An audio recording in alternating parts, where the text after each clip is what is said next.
કેમ છો વિદ્યાર્થી મિત્રો? તમે બધા જ મજામાં હશો. હું પાર્થ પંડ્યા સ્વાગત કરું છું તમારું આપણી ચેનલ ધ કોમર્સ જંકશનમાં.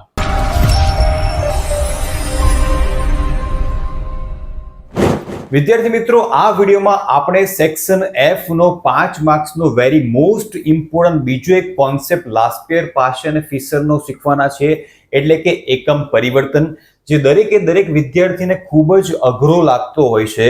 પણ આ વિડીયો જોઈને તમે એ પણ ઇઝીલી કોઈ પણ ક્વેશ્ચન એવો સોલ્વ કરી શકશો. પણ એની માટે તમારે વિડીયોને એન્ડ સુધી જોતા રહેવાનું છે. તો ચાલો શરૂ કરીએ. વિડીયોમાં કુલ 2 દાખલા આપણે સોલ્વ કરવાના છે. એક દાખલો ઉદાહરણનો છે અને બીજો એક દાખલો સ્વાધ્યાયનો છે. ડિટેલમાં આપણે સમજીશું કે એકમ પરિવર્તન કઈ રીતે કરવું, પણ એ પહેલા આપણને થોડું બેઝિક નોલેજ હોવું જોઈએ કે કન્વર્ઝન કરતી વખતે શું ધ્યાનમાં રાખવાનું છે. સૌથી પહેલા આપણને એ ખ્યાલ હોવો જોઈએ કે 1 ક્વિન્ટલ બરાબર 100 કિલોગ્રામ થાય. વિદ્યાર્થી મિત્રો, ક્વેશ્ચનમાં એકમમાં તમને ક્વિન્ટલ આપેલું હશે, એટલે 1 ક્વિન્ટલ બરાબર 100 કિલોગ્રામ થશે. ત્યાર પછી 1 કિલોગ્રામ બરાબર 1000 ગ્રામ થાય, જે તમને ખ્યાલ જ હશે. ત્યાર પછી 1 ડઝન એટલે કે 12 નંગ થશે. અને છેલ્લે 1 ટન, જેનો દાખલો ચોપડીમાં આપેલો નથી પણ તમારા નોલેજ માટે છે, 1 ટન બરાબર 1000 કિલોગ્રામ થાય.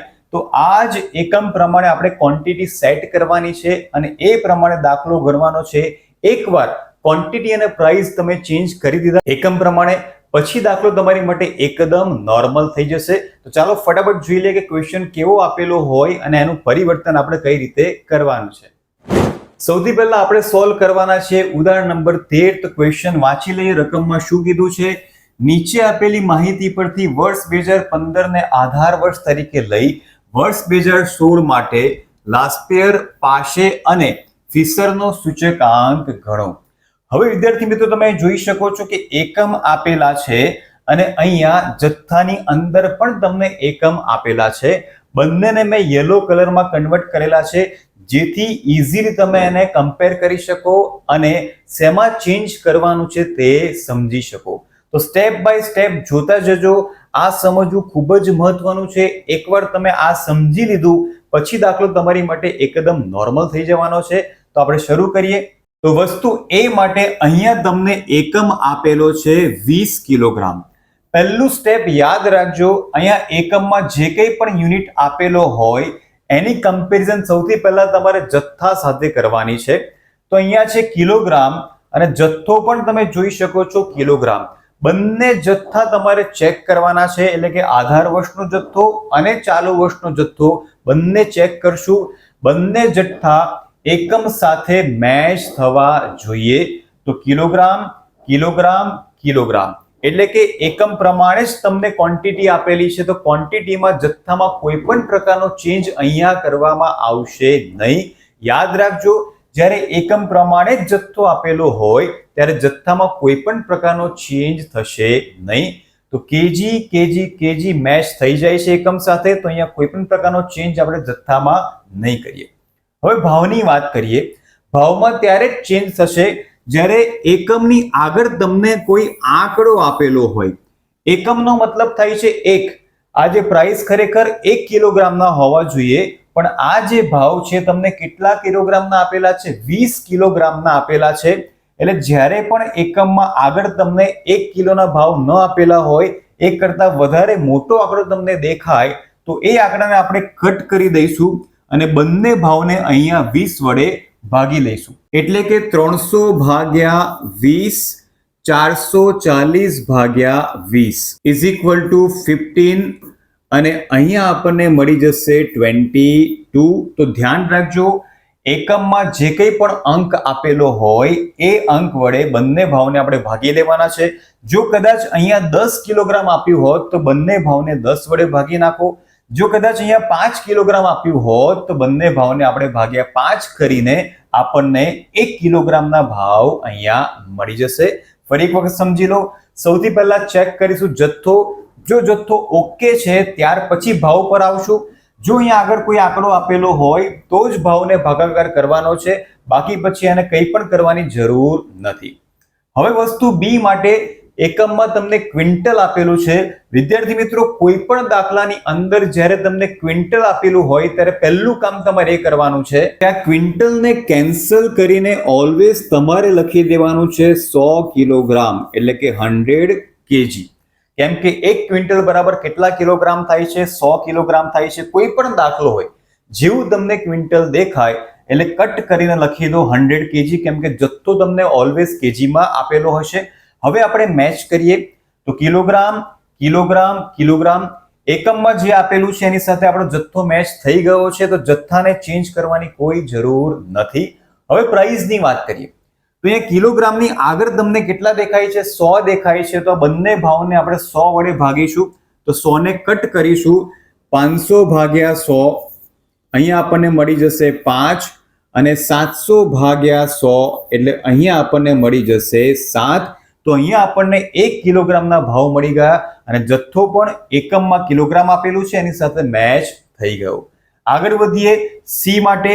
કિલોગ્રામ, ગ્રામ, ગ્રામ. તમે જોઈ શકો છો કે જથ્થો અહીંયા એકમમાં તમને કિલોગ્રામ આપેલા છે એની સાથે મેચ થતો નથી. હવે ધ્યાન રાખજો, જ્યારે પણ તમને ગ્રામ આપ્યા હોય ત્યારે એનું કન્વર્ઝન આપણે કિલોગ્રામમાં કરીશું, એટલે કે અહીંયા આ જથ્થાને એકમ સાથે મેચ કરશું. યાદ શું રાખવાનું છે? જ્યારે પણ ગ્રામ આપેલા હોય ત્યારે ગ્રામને કન્વર્ટ આપણે કિલોગ્રામમાં કરશું. તો કિલોગ્રામમાં કન્વર્ટ કરવા માટે 1000 વડે ભાગાકાર કરીશું.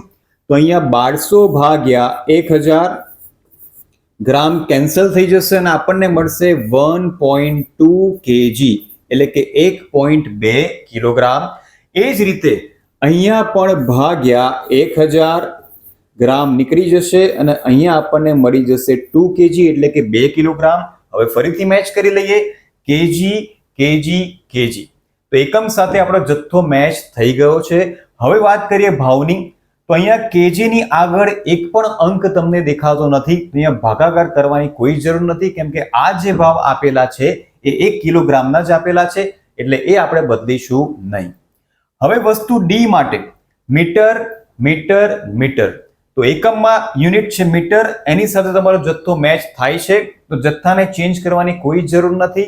ભાવની વાત કરીએ તો આગળ અહીંયા કોઈ પણ આંકડો તમને આપેલો નથી. આ જે ભાવ છે 1 મીટરના જ છે, તો ભાવમાં પણ અહીંયા કોઈ પણ પ્રકારનો ચેન્જ થશે નહીં. હવે લીટર, લીટર, લીટર.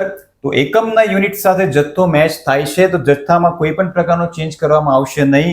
ભાવની વાત કરીએ તો આગળ અહીંયા કશું જ નથી, મતલબ આ જે ભાવ છે 1 લીટરના જ છે. ભાવમાં પણ કોઈ પરિવર્તન કરવામાં આવશે નહીં. હવે આવ્યું ડઝન, અને ક્વોન્ટિટી તમને નંગમાં આપેલી છે. એવા સંજોગોમાં ડઝનને કટ કરી દો. પહેલા 1 ડઝન બરાબર કેટલા થશે? 12 નંગ થાય. હવે મેચ કરીએ, નંગ, નંગ, નંગ. તો એકમ સાથે ક્વોન્ટિટી મેચ થઈ ગઈ છે, યુનિટ મેચ થઈ ગયા છે.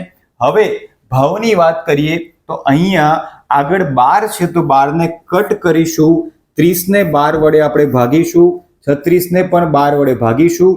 30 ભાગ્યા 12 એટલે અહીંયા આપણને મળશે 2.5. 36 ભાગ્યા 12 એટલે અહીંયા આપણને મળશે 3. તો જે 12 નંગના ભાવ હતા એને આપણે 1 નંગના ભાવમાં કન્વર્ટ કરી દીધા છે. તો જ્યારે પણ આ ટાઈપનો ક્વેશ્ચન બોર્ડની પરીક્ષામાં આવે ત્યારે શાંતિથી પહેલા આપણે ક્વોન્ટિટી જથ્થો મેચ કરવાનો છે. એ જથ્થો મેચ કર્યા પછી તમારે પ્રાઇસમાં કોઈ ચેન્જીસ હોય તે ચેન્જીસ કરવાના છે. હવે ક્વેશ્ચન આપણી માટે ખૂબ જ ઈઝી થઈ ગયો છે. હવે આપણે જોઈ લઈએ કે ઉપર જે તમને આપેલા છે વર્ડ્સ, એ અનુસાર P1 P0 આપણે ડિસાઈડ કરી લઈએ.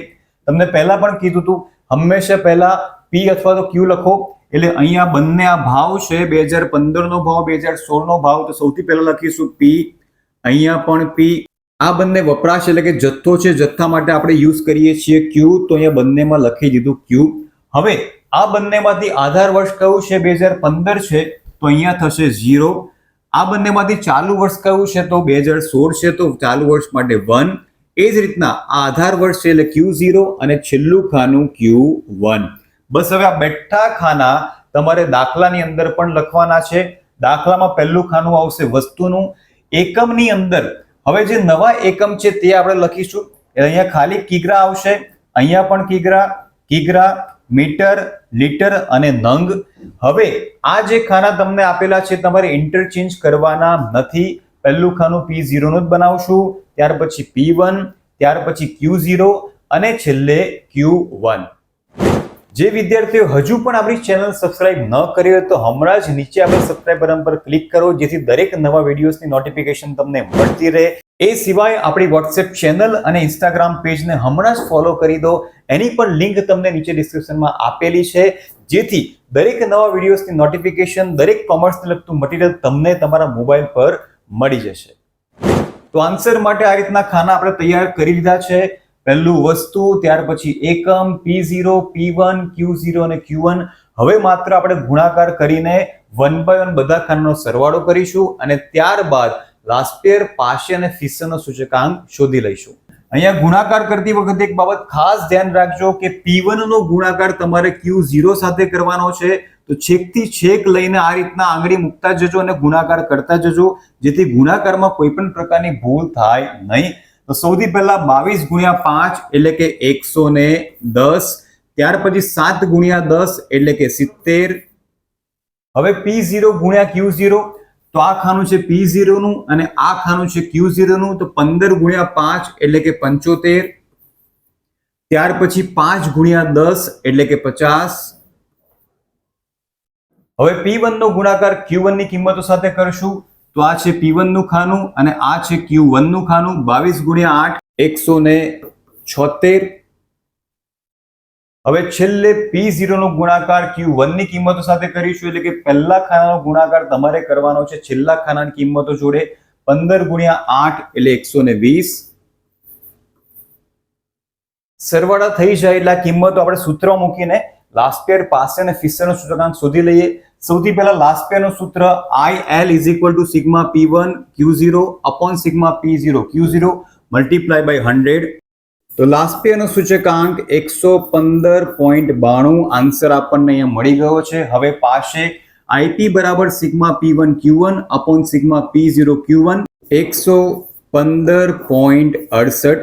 જ્યારે આપણી પાસે લાસ્પેર અને પાશે બંનેની કિંમતો હોય ત્યારે ફિશરનો સૂચકાંક શોધવા માટે આપણે નાના સૂત્રનો ઉપયોગ કરશું, એટલે કે વર્ગમૂળમાં બંને કિંમતનો ગુણાકાર કરવાનો છે અને કેલ્ક્યુલેટરમાં તમારે એનું વર્ગમૂળ કરી દેવાનું છે. 115.92 ગુણ્યા 115.68 13,409.6256. Final answer 115.80. તો આ રીતના તમારે 3 સૂચકાંક મેળવી લેવાના છે. એકવાર એકમ પરિવર્તન થઈ જાય પછી ક્વેશ્ચન તમારી માટે ખૂબ જ ઈઝી થઈ જશે. હવે જોઈ લે બીજો એક ક્વેશ્ચન, સ્વાધ્યાય 1.3 નો ચોથો દાખલો, જેમાં આપણે લાસ્પેર, પાશે અને ફિશરનો સૂચકાંક શોધવાનો છે. એકમ પણ તમને આપેલા છે, ક્વોન્ટિટી પણ તમને આપેલી છે. પરિવર્તન કઈ રીતના કરશું ડિટેલમાં જોઈ લેજો. સૌથી પહેલા વસ્તુ એ માટે અહીંયા લખ્યું છે 20 કિલોગ્રામ. સૌથી પહેલા મેચ કરશું જથ્થાને, તો કિલોગ્રામ કિલોગ્રામ કિલોગ્રામ જથ્થો મેચ થઈ ગયો. જથ્થામાં કોઈ પણ પ્રકારના ચેન્જીસ કરવાની જરૂર નથી. પણ અહીંયા કિલોગ્રામની આગળ 20 છે તો 20 ને કેન્સલ કરી દઈશું, કટ કરી દઈશું અને બંને કિંમતોને, બંને ભાવને 20 વડે ભાગી લઈએ. તો 80 ભાગ્યા 20 એટલે કે 4, 120 ભાગ્યા 20 એટલે કે 6. તો અહીંયા આપણને 1 કિલોનો ભાવ મળી ગયો. 1 કિલોનો ભાવ અહીંયા 4 અને અહીંયા 6. હવે કોઈ પરિવર્તન થશે નહીં. વસ્તુ બી માટે કિલોગ્રામ, પણ જથ્થો તમને ગ્રામમાં આપેલો છે. એવા સંજોગોમાં આપણે ગ્રામને ઓલવેઝ કન્વર્ટ કરીશું કિલોગ્રામમાં. કન્વર્ટ કરવા માટે 1000 થી ભાગાકાર કરીશું અને ગ્રામને અહીંયાથી કેન્સલ કરી દઈશું. તો આપણને મળી જશે 2.4 કિલોગ્રામ. સેમ વસ્તુ અહીંયા પણ તમારે કરવાની છે. 4000 ભાગ્યા 1000 અહીંયા તમને મળી જશે 4 કિલોગ્રામ. પ્રાઇસની વાત કરીએ તો અહીંયા આગળ એક પણ આંકડો આપેલો નથી, મતલબ જે ભાવ છે એ કિલોગ્રામના જ છે. તો ભાવમાં કોઈ ચેન્જીસ કરવાની જરૂર નથી. ત્યાર પછી ક્વિન્ટલ. હમણાં જ મેં તમને કીધું જ્યારે પણ ક્વેશ્ચનમાં ક્વિન્ટલ દેખાય તો ક્વિન્ટલને કેન્સલ કરી દઈશું. ક્વિન્ટલની જગ્યાએ તમારે લખી દેવાનું છે 100 kg એટલે કે 100 કિલોગ્રામ. હવે જથ્થાને મેચ કરીએ. કેજી કેજી કેજી જથ્થો મેચ થઈ ગયો છે, પણ ભાવની વાત કરીએ તો કેજીની આગળ 100 છે. 100 ને અહીંયાથી કેન્સલ કરો, કટ કરો અને બંનેને 100 વડે ભાગી લઈએ. 2000 ભાગ્યા 100 એટલે 20, 2800 ભાગ્યા 100 એટલે 28. તો આ બંને કિંમત આપણને શેની મળી ગઈ? 1 કિલોગ્રામની મળી ગઈ. છેલ્લે ડઝન, નંગ ક્વોન્ટિટી મેચ થતી નથી. તો ડઝનને કેન્સલ કરીને લખી દઈશું 12 નંગ. હવે ક્વોન્ટિટી મેચ થઈ ગઈ છે. ભાવની વાત કરીએ તો અહીંયાથી 12 ને કેન્સલ કરો, 48 ભાગ્યા 12 એટલે 4, 72 ભાગ્યા 12 એટલે કે 6. તો બધી જ નવી કિંમતો આપણને મળી ગઈ છે. આ કિંમતોને તમારે ટેબલમાં મૂકી દેવાની છે. સૌથી પહેલું ખાનું વસ્તુ, ત્યાર પછી જે એકમ આપણે કન્વર્ટ કરેલા છે તે એકમ મૂકીશું, કિલોગ્રામ, કિલોગ્રામ, કિલોગ્રામ અને છેલ્લે નંગ. અને જે નવી કિંમત આપણે શોધી તે મૂકીશું. હવે આગળના દાખલાની જેમ જ તમારે આ 4 ખાનામાં ગુણાકાર કરીને એનો સરવાળો કરીને છેલ્લે લાસ્પિયર, પાશન, ફિશરનો સૂચકાંક શોધી લેવાનો છે. આગળનું કામ તમારે તમારી જાતે કરવાનું છે. હવે વાત કરી લઈએ હોમવર્કની. હોમવર્કની અંદર સરસ મજાનો એક દાખલો મેં તમને આપેલો છે. આ દાખલો તમારે હમણાં જ વિડીયો જોતાની સાથે સોલ્વ કરવાનો છે. સેમ આગળના જે ક્વેશ્ચન્સ કર્યા એના જેવો જ છે. એક દાખલાની પ્રેક્ટિસ કરી લેશો એટલે આ કોન્સેપ્ટ તમારો 100% દિમાગમાં ક્લિયર થઈ જશે. તો વિદ્યાર્થી મિત્રો, વિડીયો તમને કેવો લાગે કમેન્ટ કરીને મને ચોક્કસથી જણાવજો. ફરીથી મળીશું આપણે નવા વિડીયોમાં. ત્યાં સુધી આવજો.